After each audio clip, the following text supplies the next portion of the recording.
भुवनेश्वर में चलित जनवरी 8 रु 10 जाए प्रवासी भारतीय सम्मेलन हेबो। एही अवसर में सम्मेलन में जोगदेवाक आसुवा प्रवासी भारतीय माने पूरी गस्तरे आसिबे। प्रवासी भारतीयों को स्वागत करबा पई जिला प्रशासन संपूर्ण प्रस्तुत रहिछि। सेमाने श्रीमंदिर जाई महाप्रभु को दर्शन करबा सह blue flag beach, Satapada, Ramchandi, Konark, Raghurajpur इत्यादि अंचल परिदर्शन करिवार कार्यक्रम रहिछि बोली जिलापाल सिद्धार्थ शंकर स्वाई सूचना दैछन्ति। प्रवासी भारतीय दिवस पालन सह समस्त व्यक्ति विशेष जेमती एक सुखद अनुभव नै जिलापाल गणमाध्यम को सूचना दैछन्ति। सेमानक गस्त समय प्रति दल सह स्वतंत्र टीम मुतयन रहिबे।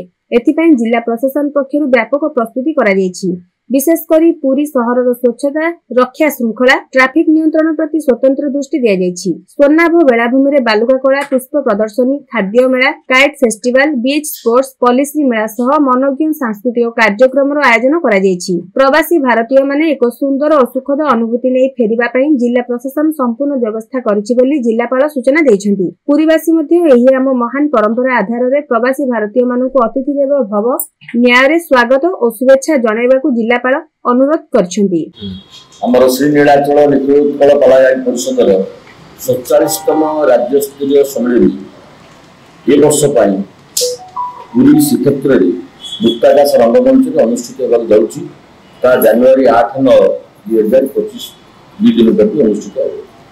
सम्मेलन गुरुत्वपूर्ण कथा हला भगवान श्री जगन्नाथ नीलाचल नाथक नामरी नामित श्री नीलाचल निकुल उत्कल कलागायक परिषद आम राज्य कलागायक परिषद नामित होता ये पर्यंत 46 सम्मेलन सरलानी पुरी में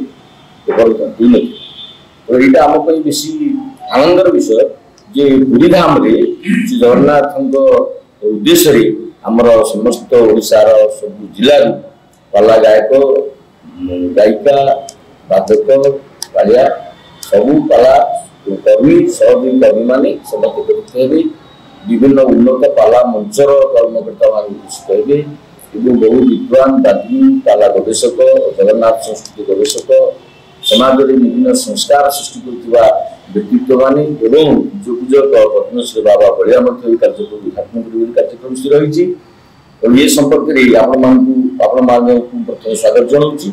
यही अवसर में आम गहन उपस्थित अच्छा आमर मुझे राज्य कलागायक परिषद साधारण संपादक बसंत कुमार राउत मो सांगे अच्छा सांस्कृतिक संपादक पंडित बनिवारी भट्टाचार्य मो सांगे अच्छा आमर अखंड पुरी जिला कलागायक परिषद सभापति श्रीयुक्त लक्ष्मण दास गायक व्यास मो सांगे अच्छा संपादक श्रीयुक्त लंबोदर बेहेरा पुरी जिला संपादक आमर अभ्यर्थना कमिटी संपादक अच्छा श्रीयुक्त कमल प्रधान महोदय एवं आउ आमर बंधु मैंने समस्ते उपस्थित हे क्रमश आगमन हो तो ये अवसर मुझे समस्त स्वागत कर स्वागत कर अनुरोध कर प्रिंट मीडिया और इलेक्ट्रोनिक्स मीडिया बंधु मैंने आम सहित सहयोग करेंगे आम कार्यक्रम एक दिगंत विस्तृत कार्यक्रम सम्मेलन में आपन कौन रहा टॉपिक कौन रहा आम भाषा साहित्य